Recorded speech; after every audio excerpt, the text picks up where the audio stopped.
যার কাছে ধৈর্য নাই, সহ্য নাই, মেনে নেওয়া নাই, মানিয়ে নেওয়া নাই, তার কাছে কখনো নিয়ামত আসবে না। এই ক্ষেত্রে আমাদের অনেকের মনের একটা চাপা প্রশ্ন থাকে, জানতে চাওয়া যে ধৈর্য তো অনেক ধরেছি, আর কত ধৈর্য ধরবো, সহ্য তো অনেক করেছি, আর কত সহ্য করব। হাজার দিকে উত্তর না গিয়ে একটা উত্তর দেওয়ার চেষ্টা করি, মাথায় এবং মনে বসিয়ে রাখবেন যদি ভালো লাগে। ধৈর্য ততক্ষণ ধরবো যতক্ষণ আমাদের রব খুশি না হয়। সুবহানাল্লাহ।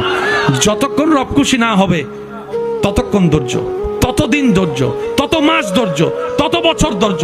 কারণ আল্লাহ তাআলা জানেন কখন নিয়ামত দিলে আমাদের জন্য ভালো হবে, এটা আল্লাহই ভালো জানে। ওই হুকুম আসা পর্যন্ত অপেক্ষা করতে হবে, এটার নামই ধৈর্য। কোনো হা হুতাশ করা যাবে, আফসোস করা যাবে?